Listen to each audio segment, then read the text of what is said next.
Is-sibt il-kap tal-Partit Nazzjonalista Bernard Grech ħabbar abbozz tal-liġi li se jkun qed iħares il-poplu Malti u Awċi kollu kif ukoll jindirizza in-nuqqas ta' deċiżjonijiet ta' Robert Abela.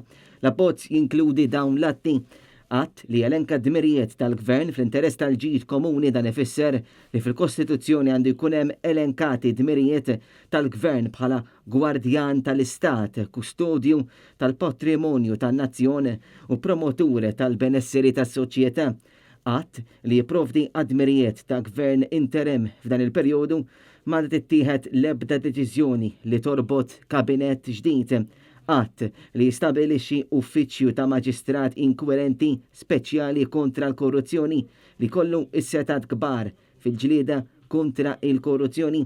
Att li jipprovdi għal-ħolqien ta' reat għal kull min b'vjolenza jew teddit jisforza jew wassal lil xi ħadd biex ma jiddikjara xi ħaġa jew jiddikjara xi ħaġa fażulla quddiem awtorità ġudizzjarja fi proċedimenti kriminali meta dik il-persuna għandha dritt li tibqa' sikta u jew id-dritt li ma tinkriminax ruha.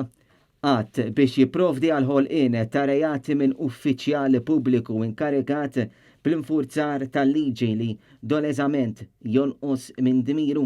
Att li jipprevedi l-ħolqien ta' reati ġodda ta' użu legali ta' riżorsi elettroniċi mhux uffiċjali minn uffiċjali pubbliċi. Att biex jipprovdi għal-ħolqien ta' reat ġdid kontra l-kriminalità organizzata billi jipprovdi għal assoċjazzjoni kriminali ta' bixra mafjuża. Att biex jipprovdi għal ordni ta' ġid mhux spjegat.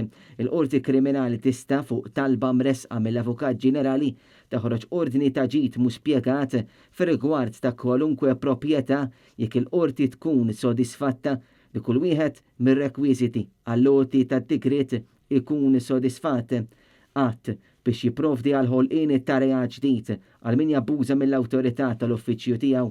Att biex jipprovdi għodda aħjar il-pulizija fl-investigazzjoni ta' delitti gravi dan wassal biex tiġi emendata l-Kostituzzjoni biex f'każijiet il-perjodu massimu ta' 48 siegħa arrest jista' jiġġedded darba biss sa' 72 siegħa jekk il-Kummissarju tal-Pulizija jġib l-awtorizzazzjoni tal-Maġistrat inkwerenti. Att biex jipprovdi għall-ogħla protezzjoni possibbli għad-dritt tal-ġurnaliżmu ħieles, indipendenti u imparzjali bħala wieħed mill-pilastri ewlenin tas-saltna ta' dritt u dan billi dritt fundamentali għal-midja ħielsa ikun ankrat fil-Kostituzzjoni. U att biex jipprovdi għal protezzjoni kontra kawżi strateġiċi kontra l-partiċipazzjoni pubblika dan ikun abbozz li ħares lil ġurnalist u jkollu serħan il-moħħ.